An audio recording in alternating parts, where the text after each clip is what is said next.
Hi guys, this is my video on how to create AGI. I'm going to explain my idea on this. So, what has to be done is impact maximization. That has to be the objective function of the AGI system. And impact maximization, it's not just for the AGI system, even for humans or animals or even microbes and plants, and even for non-living things. I think the objective of their existence is to make some sort of an impact.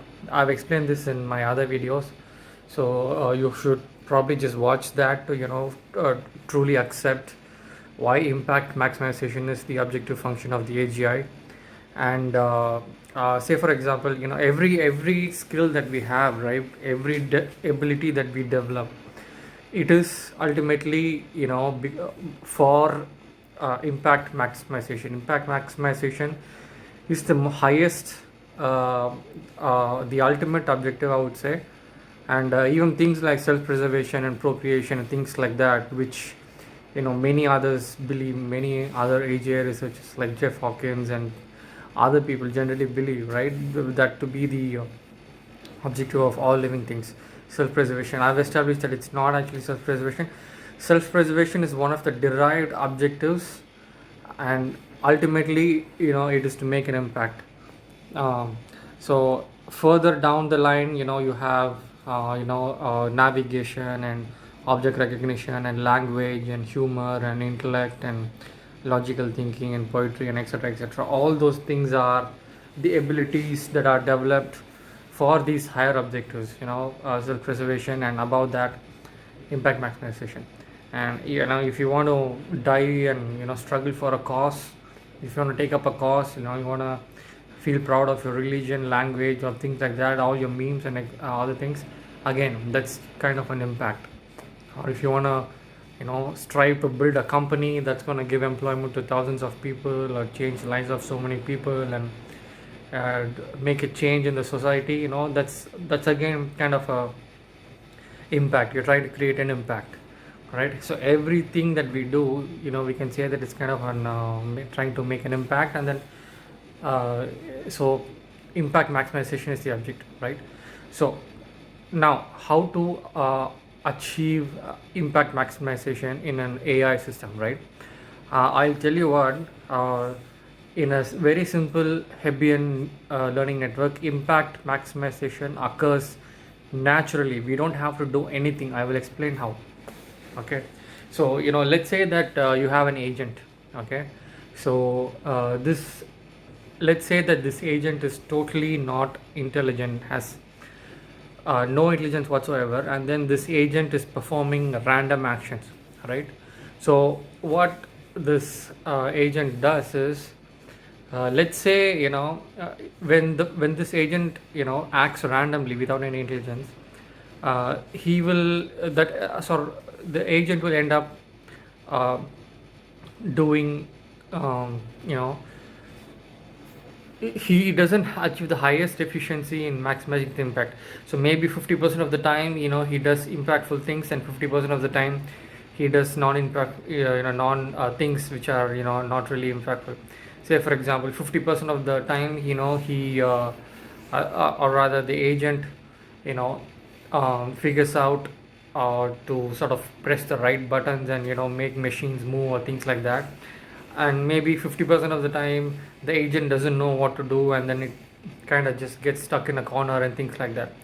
So if we are able to increase the efficiency of this agent a little bit in maximizing the impact, increase the efficiency in maximizing the impact a little bit, that is a success. We have sort of made a step towards it, and then we can make this agent more and more efficient and more intelligent this way, and then he can continue to make a lot of impact, right? And what has to be done, how to kind of slightly increase the efficiency of this agent for impact maximization, is you do this. So whenever the agent is perceiving impactful things, that agent should not change its output state so as to bring about any change in the environment or anything like that. Okay, so whenever an impactful thing is perceived, activation to the output does not flow. Okay, when the agent is perceiving something that is not very impactful, the agent has to just keep changing its outputs so that the agent brings about some change. Okay, so that's the simple idea. Whenever there's an impactful thing perceived, no activation flows to the output of the agent, the output state of the agent doesn't change. And then when there is no impactful thing, the agent has to do some random change in the output, and maybe a bit more intelligent and maybe a bit more effective change of output so as to bring about an impactful thing in the environment. So how this is achieved is this. Like I said, every single thing, every single entity, it just makes random actions. Okay, by default.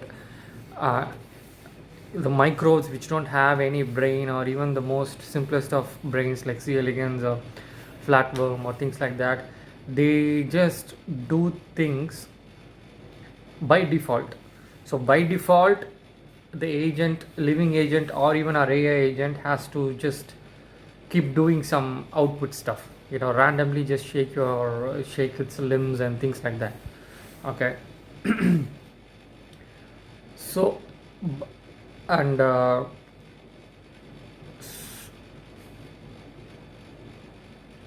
so by default the agent just does some output things, and then so what has to happen now is it has to just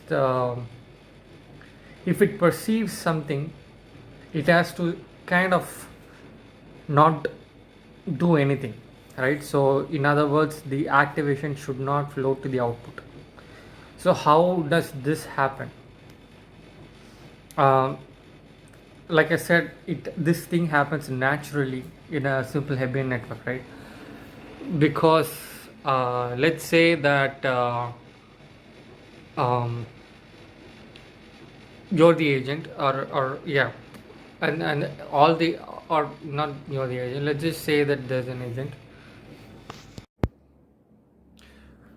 Okay, so you have this agent, and then you keep giving the agent the same input signal. Okay, so you just have this agent in a simple empty white room, and then there's just one object in front of it, and then it keeps seeing the same object, right? So in this scenario, what happens is, whatever activation is there in the neural network, right? So first of all, it's seeing this object, and then this object produces some kind of activation in certain neurons of the neural network, and then that thing just goes to the the most strongly connected adjacent neurons, and then it goes on, and then eventually the activation kind of flows to an output region, and then output control region, and then the agent just kind of moves a limb or things like that. So when the agent, you just keep seeing the same thing, the same kind of pathway in the brain that just keeps getting excited, activated, fired, or whatever you call it, excited, and then the same pathway gets excited, and the same the output, the activation flows quickly towards the output region, and then it just kind of keeps performing the same output or random outputs based on that. However, the minute you introduce something new into the picture, the minute you bring in a new object of a different color, maybe a red color or blue color or something different, so now what happens is the activation does not follow the same path. Some new inputs have come in, so this will cause the activation to take a slightly a different path. So in taking the slightly different path, so what is it's actually happening is, the activation is not straight away flowing really fast towards the output area, but it's momentarily, for even for a small period of time, it is sort of taking in a different route, and then it's kind of getting sort of just routing within some other networks among the neural network, right? And then it'll take probably a few microseconds or milliseconds or microseconds more before it gets to the output regions. So this is uh, equivalent to sort of stopping the output, stopping the output of the agent for a microsecond, perceiving something new. So you see, this is what happens. Like, let's imagine that you're a baby, right? You just seeing the same room, and nothing is moving, and then so what you do is you just keep turning your eyes here and there, and your head here and there, and then you just keep looking at so many different things. But then let's say that there's a fan kind of toy, and then there's a fan on the ceiling or something like that, and then it starts to spin, right?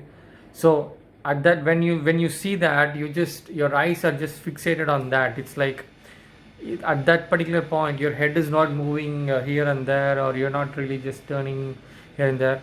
You're just staring at the fan for some time, and then so you're really just perceiving what was novel, right? So so at this point, the spinning of the fan is more impactful compared to when the fan was stationary and nothing was happening, right? This a little bit more impact in the fan spinning. So you just temporarily suspend your output actions, and then you just dwell on what you see in front of you, and then eventually you get bored of that, and then eventually your output again flows towards, sorry, the activation in your brain just flows again to the output region, and you again start to turn your head this way and that way, and then when you see a sound, you just look at where the sound is coming from and what it's doing and things like that. Okay, so you go on to the next thing. So this is what happens. This is what happens in a brain, and this is what happens even with a simple Hebbian thing, right? So because in Hebbian thing, if you keep neurons that are getting fired together, they just the connectivity gets stronger over there, and then the output, the activation flows in that particular loop, right? So only when something new comes in, there is a new kind of activation is trying to flow into a new path that it has not taken before, and so it momentarily stops the output from going into the momentarily stops the activation from going to the output region. Okay, so that's happening naturally, right? So if that's the case, so what has to be done is, we don't even have to do anything. We just have to create a normal Hebbian neural network and make sure that associative learning is happening, the Pavlov's dog and the bone things, because like I said, like Watson said, human mind is a set of conditioned responses. Every single thing is one thing getting associated with one thing, a voice getting associated with the face, even getting associated with the face, a logic being associated with something, and things like that. So we just have to create a Hebbian network which accurately does which brings about associative learning. And we will have to make sure that we start with a simple network, and then make sure that we have the right kind of learning, Hebbian learning. It's actually not Hebbian learning. I'll explain it a little bit more in a while as to the correct kind of learning algorithm. But what this network has to do is ultimately, it has to do the associative learning properly. Okay, and after that, we have to the other parameters of the network has to sort of change, so that the network is forming its own regions like the brain. So brain, you have neocortex, you have the thalamus connecting the various regions, and you have the brainstem, and then you have other things, right? So it's all regions are, it forms its own regions, and the different regions may have different neuronal density, different connection weightages between them, different connection thresholds, different connectivity. Connectivity ranges from 3000 to 20,000 and things like that. So all these parameters, we have to let it evolve even in our artificial neural network, so that our artificial neural network forms its own brain regions, and then it becomes more and more efficient in sort of uh, doing this impact maximization. Uh,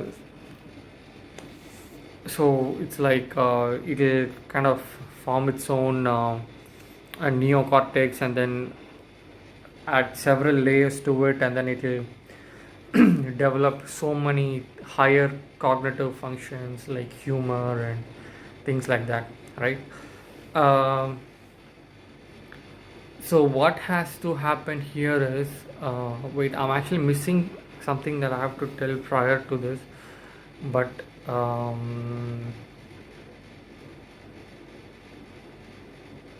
yeah. So I mean,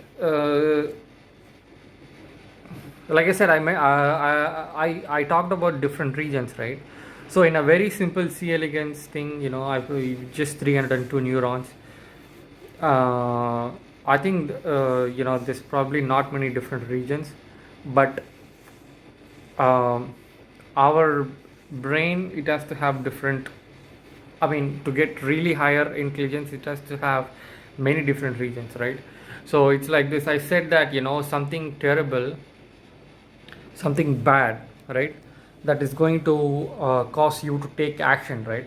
So taking action doesn't necessarily mean that the output goes straight away and then you start to shake your hands and legs and things like that. It's not that. Even before shaking your hands and legs, there has to be a region that formulates the strategy. What exactly are you going to do to overcome the problem and things like that? And so there's going to be, even before direct output control region, there's got to be a strategizing region or thinking about a region. And there's a region for worrying, there's a region for happiness, there's a region for feeling euphoria, things like that. Okay, I mean, just to sort of reassure that this is what is happening in the real brain also. Let's say that like I said, any input that is not associated with impact is a negative thing, right? So take for example, you have pain is coming from a loss of limb or loss of thing, generally kind of you feel pain because you there's some harm to your body parts or things like that. So anything that's associated with the loss of impact, whether it's physical pain or boredom or loss of your wealth or loss of your relatives or loss of any kind of loss of activity or stuff, those are all bad things, right? So those give you what, that will give you all those things that I told you about, pain and anxiety and stress and all this, that will give you adrenaline, right? So what do you think adrenaline is for? It's for converting glucose to energy, and then it's basically just preparing your body for action, right? So whenever you have a pain signal or whenever you have a stress signal, whenever you have all the bad state of mind, you are basically just preparing your body for action. Okay, so like I said, the activation is like, it's not like you're straight away at doing some sort of an output like controlling your limbs and or controlling your mouth and whatever you talk or things like that. Prior to taking output, there is a need to there is a need to do something about it region that gets activated, and then there's devising a formula, devising a strategy of action. That region is also there in your brain, and from there it goes to the output, right? Whereas, whenever you feel pleasure or things like that, whenever you feel yeah, pleasurable stuff, what happens is endorphins get released, and then endorphins, what they do is they just make sure that the activation and or even the replenishments, like the blood supply and the nutrition, it goes to all the regions of your brain, and then therefore to all the organs of your body, and then it makes your body feel relaxed, and basically it just takes uh, all the it just routes the all the potential away from the output region to to within the body, right? So there you go, it matches with whatever the impact maximization strategy that I'm proposing. So whenever there is pain, you need to take action. Whenever there is already a good thing, whenever you're watching a nice movie in front of you, all you want to do is just relax on a chair and then just watch the movie and enjoy the movie. You don't really want to do anything else, right? So it's like that. So you just relax whenever you feel pleasure. So that's what's happening in the real thing as well. And so that you have different regions for higher complex functioning of the brain. So you have to make sure that your neural network evolves, like I said, with different neuron densities and different connections and different thresholds and properties and things like that. So you have to allow it to do that. So but let me just touch on the learning method. I said it's not exactly Hebbian learning, right? I don't even know what a Hebbian learning exactly is. He just said neurons that are firing together become stronger.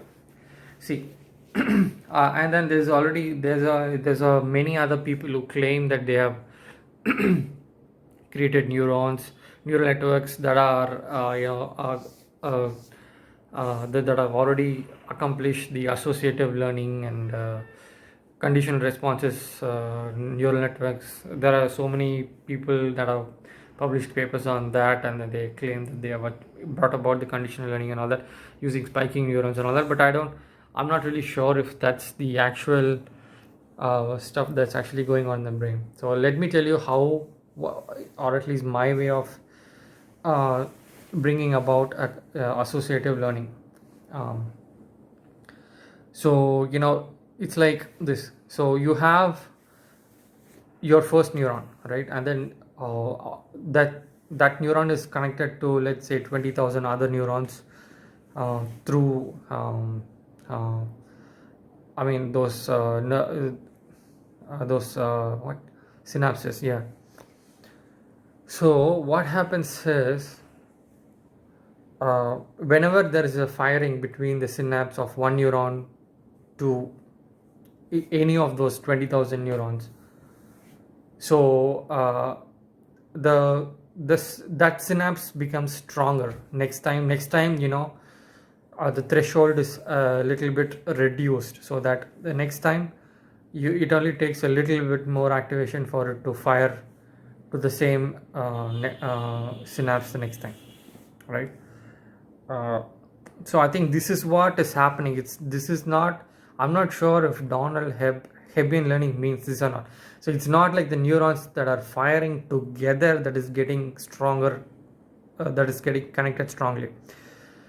Anyway, when a neuron fires, one of the other 20,000 neurons will receive the signal, and then it's not necessary that the other neuron on the other there's no other side that is firing together, right? Firing first happens in the first neuron, and then it goes to this the other neuron. It's not like the other neuron is simultaneously getting fired, right? So for me, what I'm saying is whenever there's a firing activation that is flowing from one neuron to the other neuron, that connection becomes a bit more stronger, because that synaptic threshold, I think, comes down a little bit, and then so that the next time the firing happens more easily, right? And then if the synaptic firing does not happen between to connected adjacent neurons for a long time, that synaptic threshold becomes higher and higher, and then it probably just loses the connection. Okay, so now what is the factor that determines how much activation goes from the first neuron to any of the 20,000 neurons? Say for example, the first neuron has gotten some activation, right? Because of seeing something or whatever. So, and now this neuron is connected to 20,000 other neurons, but amongst the 20,000 neurons, to which will this one send the activation? Okay. And then, okay, I'll add one more thing to it. Let's say that initially, the first time you create a neural network and then you define the weights, you assign it random, or let's say that you assigned in such a way that all the 20,000 connections from this particular neuron to the adjacent neurons, they all carry equal amount of synaptic threshold. Okay, so the synaptic threshold is the same for all the 20,000. In this case, how is selection happening here? So obviously, whenever a neuron is getting activation, it does not send out all the 20,000 synapses connected to it. It doesn't fire, right? Only few fires. So what determines which synapses, in which synapse the potential is crossed, the barrier is overcome, the potential barrier is overcome? How do we decide that, right? So this has to happen based on the receiving neurons. So you have a neuron number 1, and then you have the other 20,000 neurons, and then let's say one of those neurons, right, neuron number 10 or something, which is connected to our original neuron number 1. So if neuron 10 is also receiving inputs, neuron 10 is again connected to some other 20,000 neurons. Okay, so if neuron 10 is actually receiving is about to receive, or rather is actually connected to a lot of other neurons which are holding the activation. So let's say that at this moment, our neuron number 1 is holding the activation, and then it's kind of waiting to send this activation to the other adjacent neurons, right? Provided the barrier is crossed, the synaptic threshold is crossed, right? So this neuron is our original neuron, is holding some activation right now. So to which neurons will the activation flow, right? So now we have a neuron number 10, which is again connected to some 20,000 different neurons, and then amongst those 20,000 neurons to which neuron number 10 is connected, many of them are also holding activation and waiting for waiting to send signal outwards. Okay, so at this particular point, neuron number 10 is connected to many neurons which are holding activation. So neuron number 10 is more susceptible to receiving the activation at this point, right? So let's say that this neuron 10, right, it's got a certain conductivity, and then it's got a certain, and then it's like, imagine this to be like an electrical circuit. Okay, so there is a potential barrier for neurons, for electricity or activation to flow into this neuron number 10, right? So if neuron number 10 is only sort of imagine this like a capacitor. Okay, so the other side there is activation, and then the total activation has to cross the barrier for the current to overcome the activation, the activation to overcome the barrier and flow through to this side, right? So if only few of the neurons that is connected to neuron 10 is activated at the moment, neuron 10 is not very susceptible because the barrier to entry into neuron 10 is high. But if a lot of the other neurons are waiting to push activation across to neuron 10, the barrier that neuron 10 is putting up, it's kind of just reduced. I mean, it's not reduced, but it's still the same, but together all the activations from the other neurons will overcome this barrier, and then the activation comes into neuron 10. Okay, so that answers the question of where does the activation go from neuron 1 to whether does it go to all the 20,000 neurons that is connected to neuron 1, or does it go to just neuron 10 and 20, which at that particular moment are connected to other things which are more activated. So this is how associative learning happens. Say for example, you have dog in the bone, right? So dog, the bell and the bone, right? So first the dog has already heard the bell, okay, and then probably after hearing the bell, it is hearing the master's footsteps, and in a while it will be seeing the bone.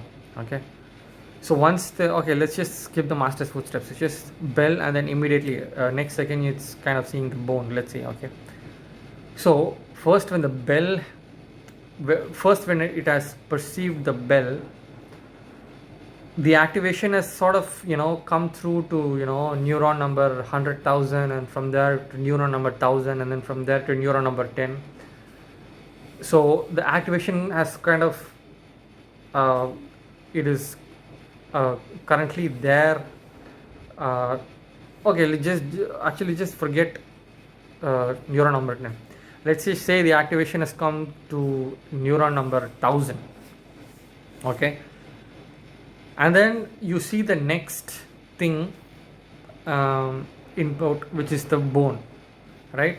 And then bone, let's say it is activating neuron number 1.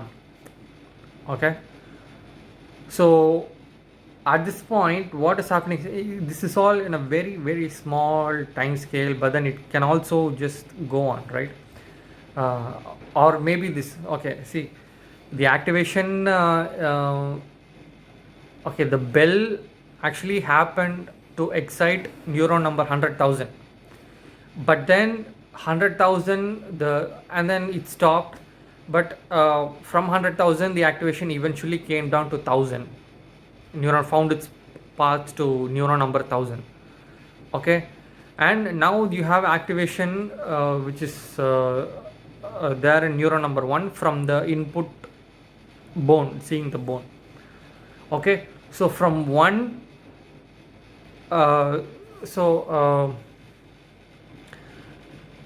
where does this activation flow to? It may go flow to 5, it may flow to 20, but at this point it may also flow to neuron number 10, and neuron number 10 happens to be connected to both 1,000 and neuron number 1. So neuron number 1,000 is what has been excited, or is what has been activated because of the first input, which is the bell. And then neuron number 1 is what has been excited because of the bone. And so this way the connection is made between the bell and the bone, right? So the bell was 100,000, the bone was neuron 1. So the bell activation from 100,000 it went to 50,000, and from there it went to 10,000, and from there it went to 1,000. Whereas the bone, it went from 1 and then it went to 10, and then 10 happens to be connected to both 1,000 as well as 1. So through 10 the bell and the bone has been connected. Okay, So this kind of reduction of synaptic threshold based on uh, what is the potential on the other side, on the receiving neuron. So let's say that, I mean, in terms of a mathematical formula on how much activation flows right now, I mean, first of all, you have to treat the activation like electricity. You can't just, in neural network, in typical normal backpropagation feed for neurons and all that, if you have an activation of one in particular neuron, it gets multiplied uh, to every other neuron on the following layer, and then so eventually, if you get a number of one, on the other side it becomes 10 or 20 or things like that, it multiplies. But I would say that you can't really multiply, so it's like it has to be just like an electrical circuit, it has to be divided. So let's say that neuron 1 is receiving an excitation, right? That excitation, that activation, that potential has to be divided and spread, and then passed on to few of the 20,000 neurons that it's connected to. And then what determines the few is based on which neurons are more susceptible on the other side. Only those neurons will be receiving. Only with those neurons you can kind of reduce the threshold. I mean, not the threshold does not reduce. The threshold is already there, maintaining that level. But it's just that just because the other neuron is more susceptible, because it is about to get a lot more impact from a lot more activation from its surrounding its adjacent neurons. So neuron 10 is more susceptible, and so that's how it has to be figured out.